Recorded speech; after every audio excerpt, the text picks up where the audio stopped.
नाज़रीन,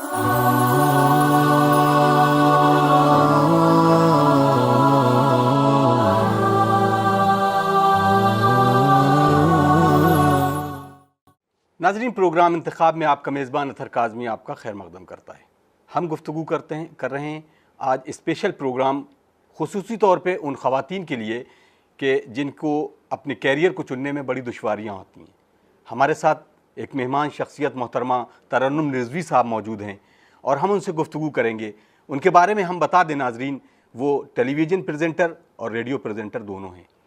तकरीबन 11 सालों से वो अपनी खिदमात को अंजाम दे रही हैं और पूरे हिंदुस्तान में उनका एक नाम है।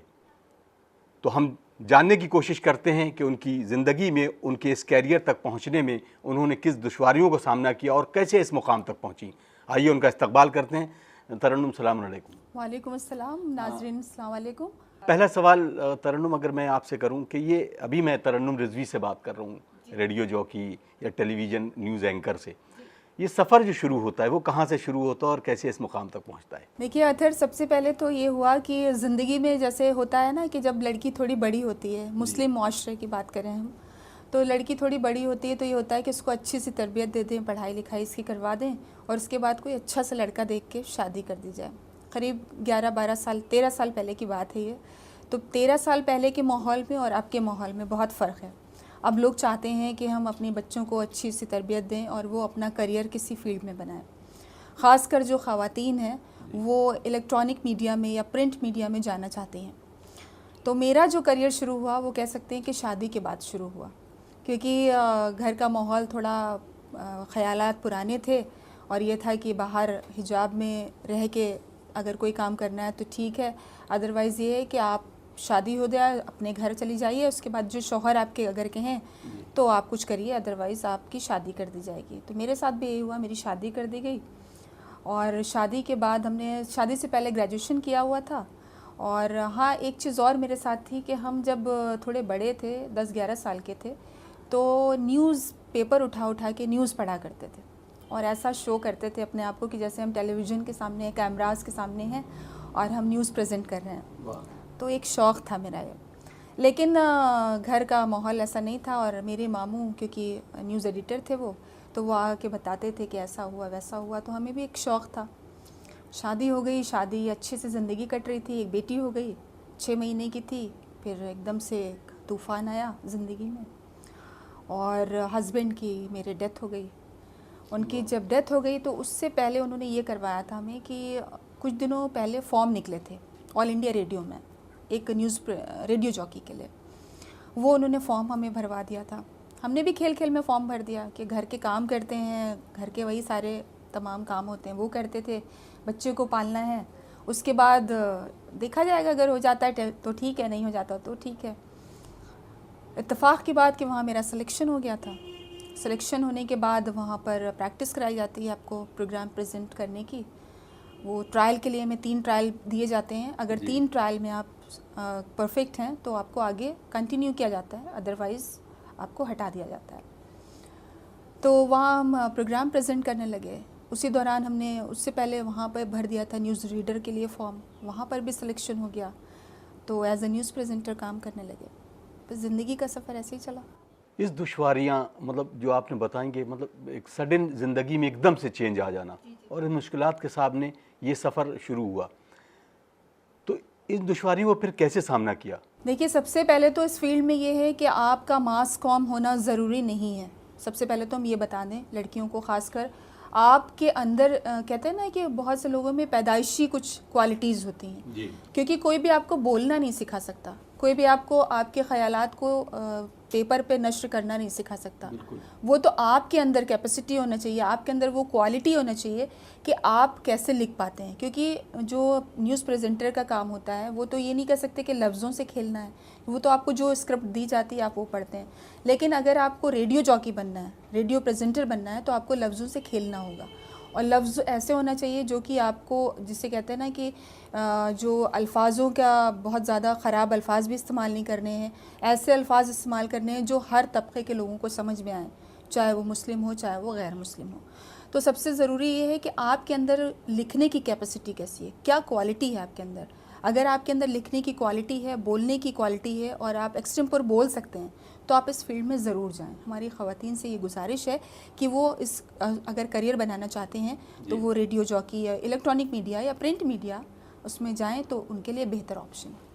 यहाँ पे अगर बहुत अहम जो जहन में मेरे एक सवाल है उन ख़वातीन के लिए, बच्चियों में ख़ास तौर से ये देखा जाता है कि वो किसी चीज़ को ख्वाब तो देख लेती हैं, लेकिन या तो उनके घर की तरफ से, जैसे आपने बताया कि हर माशरे का हाल है कि हम जिस माशरे से आते हैं, मिडिल क्लास फैमिली से, और ख़ास तौर से मजहबी एक वो होती है, उसमें ये तो होता है कि हम उस कैरियर तक पहुँचेंगे, लेकिन अगर वो देखा जाए ग्रेजुएशन या उसमें और कोई सब्जेक्ट, तो इसमें एक इम्पॉर्टेंट रोल जो है वो पढ़ाई कितना इम्पोर्टेंट रोल अदा करती है, या और दूसरा ये कि कम्युनिकेशन जो है वो कितना अहम रोल अदा करता है? बिल्कुल अच्छा सवाल किया आपने, और बहुत अच्छा सवाल इसलिए भी है कि जो ख़वातीन हैं उनको सबसे पहले तो ये कि जो कम्युनिकेशन है वो तो अच्छा होना ही चाहिए, लेकिन इसमें पढ़ाई ग्रेजुएशन के बाद ही आप कहीं भी अप्लाई कर सकते हैं, और ग्रेजुएशन के बाद आप मास कॉम कर सकते हैं। मास कॉम के बाद आप पहले आप PGDGM करें, यानी पोस्ट ग्रेजुएट डिप्लोमा करें, उसके बाद मास कम्युनिकेशन करें, उसके बाद कहीं पर भी आप as a stringer, as a जिसे कहते हैं कॉरस्पॉन्डेंट, आप कहीं ट्राई कर सकते हैं। उसके लिए आपको थोड़ा सा एक्सपीरियंस ज़रूरी है। एक्सपीरियंस इन द सेंस कि अगर आप बहुत अच्छे चैनल में जाना चाहते हैं तो आपको नीचे से शुरुआत करनी पड़ेगी, और कभी कभी ये भी होता है कि बड़े बड़े चैनल्स में अचानक आपको मिल जाता है, ये तो वक्त की बात है, लेकिन ये आपके अंदर क्वालिटी भी होनी चाहिए। और सबसे बड़ी बात ये है कि जो प्राइवेट चैनल्स हैं उसमें ये है कि आपको वो नीचा थोड़ा दिखाने की कोशिश करते हैं, जो ख़ासकर ख़वातीन होती हैं। नीचा इन द सेंस कि आपके बाल ख़राब लग रहे हैं, आपकी आंखें ख़राब लग रही हैं, आपने ऐसे क्यों बोला, आपने वैसे क्यों बोला, आप ऐसे खड़ी थी, आप वैसे खड़ी थी, तो ये दुश्वारियाँ आती हैं। तो इनको दिल पे नहीं लेना चाहिए, बिल्कुल दिमाग से निकाल देना चाहिए और अपने काम को आगे बढ़ाना चाहिए। उन बच्चियों के लिए ग्रेजुएशन उन्होंने कर लिया, तो मास कॉम जो है, अगर मास कम्युनिकेशन या जर्नलिज्म की तरफ वो जाना चाह रही, तो उसमें ये जो आजकल इंस्टीट्यूट छोटे मोटे जो हैं, बहुत सारे हैं, उनके मैं छोटा मोटा लफ्ज़ नहीं कहूँगा, इंस्टीट्यूट होता है, तो उसमें वो इंस्टीट्यूट की अपनी जो कैटेगरी होती है वो कितना अहम रोल अदा करती है?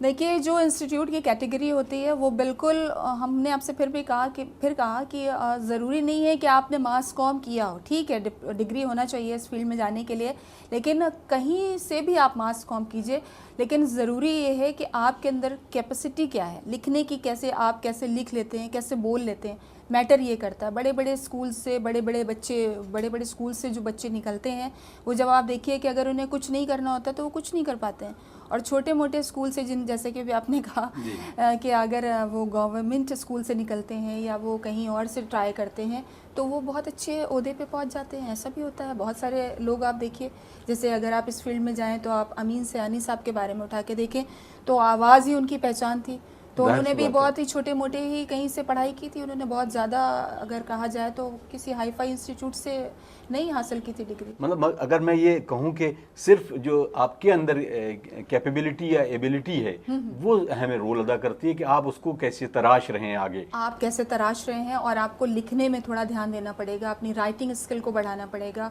कि आपको और कैसे नए नए प्रोग्राम्स, नए नए आइडियाज़ आप कैसे लाते हैं, आप कैसे प्रोग्राम, क्योंकि इसमें भी बहुत कंपटीशन है, इस फील्ड में कंपटीशन बहुत है। और आपका प्रोग्राम आजकल देखिए, आप डिफरेंट चैनल्स पे जो प्रोग्राम्स होते हैं, कोई किस तरह से प्रेजेंट करता है, कोई किस तरह से प्रेजेंट करता है, कोई इंडोर प्रेजेंट करता है, कोई आउटडोर प्रेजेंट करता है। तो ये ज़रूरी है कि आपके बोलने की जो स्टाइल है, बोलने का जो आपका एक अंदाज़ है वो कैसा है, कि वो आपके जो व्यूवर्स हैं, जो लिसनर्स हैं, जो दर्शक हैं, वो आप उनको अपनी तरफ अट्रैक्ट कैसे कर रहे हैं। ये मान के चलिए कि जो एक रेडियो जॉकी होता है वो एक मान के चलिए कि चौराहे पे खड़ा हुआ ट्रैफिक पुलिस है वो, और जो अलग अलग तरह के जो ट्रैफिक्स जा रहे हैं उनको कंट्रोल करना उसका काम होता है। तो ज़रूरी ये है कि आप जब प्रोग्राम, जैसे हम प्रोग्राम प्रेजेंट करते हैं, हमारे के जो प्रोग्राम प्रेजेंटर हैं, तो 3 घंटे का टाइम हम लोग के पास होता है, 3 घंटे कम से कम हम लोग प्रोग्राम प्रेजेंट करते हैं। तो उन 3 घंटों में जो लखनऊ की आबादी है, जो लखीमपुर है, यानी पूरे कम से कम 36 शहरों में ये जाता है रेनबो चैनल जो है हमारा। तो मान के चलिए कि आप जो 36 शहरों में जो लोग हैं तो वो करोड़ों की तादाद में हैं, तो वो अगर आपको सुन रहे हैं तो वो आपको क्यों सुनेंगे, आप बहुत अच्छा बोलेंगे तब वो सुनेंगे, आप कोई नॉलेजेबल उनको बात करेंगे तो वो सुनेंगे, या आपका जो बोलने का स्टाइल है, स्टैंडर्ड है आपके बोलने का, जो वॉइस स्टैंडर्ड है वो आपको सुनेंगे। मायने ये रखता है कि आप जो बोल रहे हैं वो क्या बोल रहे हैं और उसमें क्वालिटी क्या है, ये ज़रूरी।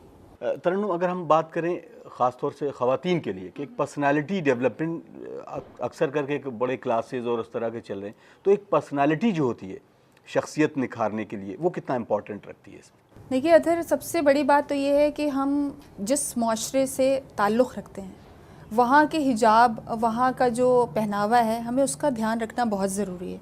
ऐसा नहीं है कि हम अगर जर्नलिज़्म की फ़ील्ड में जा रहे हैं, इस फील्ड में जा रहे हैं, तो हमें जीन्स टॉप या अपने पहनावे पे ध्यान देना है कि नहीं, अब हम तो प्रेस रिपोर्टर बन गए हैं तो हमें शलवार जंपर से कोई ताल्लुक़ रखना नहीं है। तो सबसे पहले हम जो कहना चाहेंगे नाज़रीन से, वो यही कहना चाहेंगे कि आप अपने पहनावे को पूरी तरह से ऐसा बनाइए कि आप कहीं से भी आया ना हो, वल्गैरिटी ना हो, क्योंकि इस फील्ड में बहुत सारे लोग होते हैं। कैमरा पर्सन होता है, लाइट पर्सन होता है, और जैसे कहा जाता है प्रोड्यूसर होते हैं, डायरेक्टर होते हैं, बहुत सारे लोग होते हैं। और अब ये डिपेंड करता है कि आप किस फील्ड में जा रहे हैं। इस फील्ड में बहुत तमाम तरह की जॉब है। इस फील्ड में आपके ऊपर ये डिपेंड करता है कि आप उसमें क्या बनना चाह रहे हैं।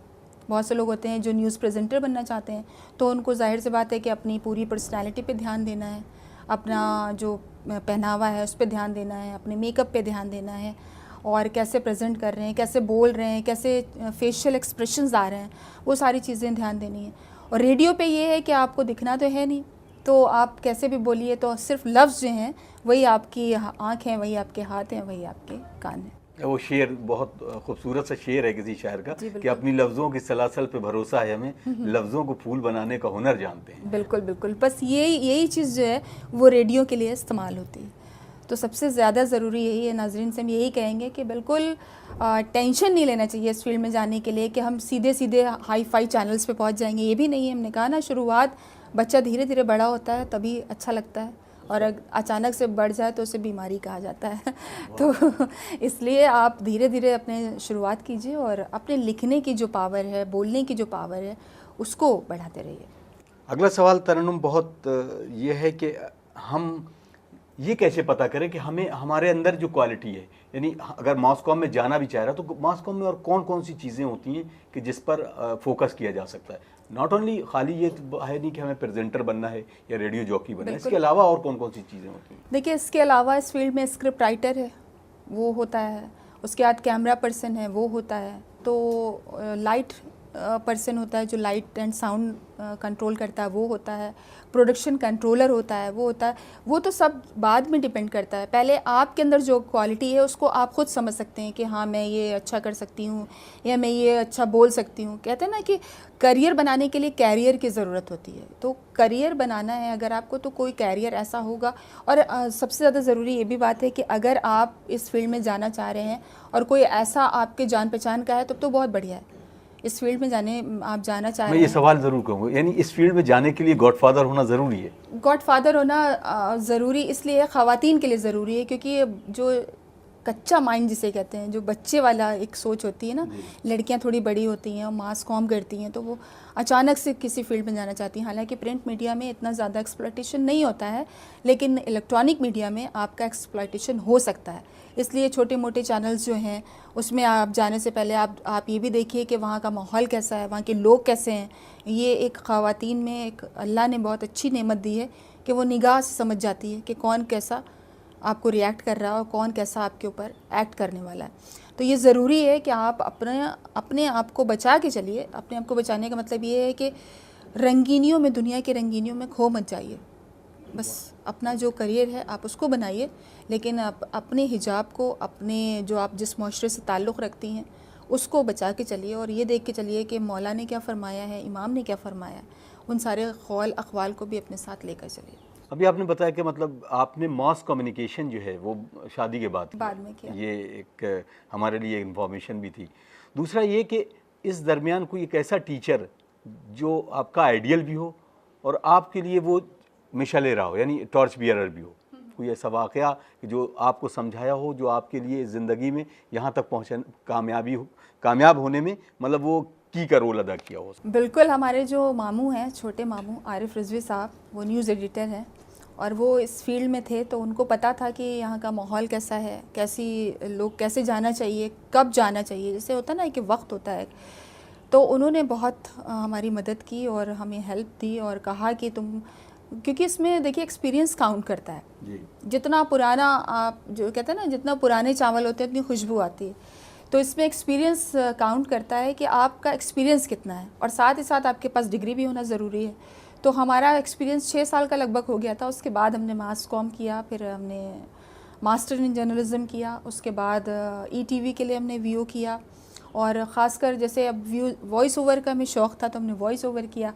और बहुत से लोग हैं जो स्क्रिप्ट राइटिंग के लिए। ये वॉइस ओवर के बारे में बताइए।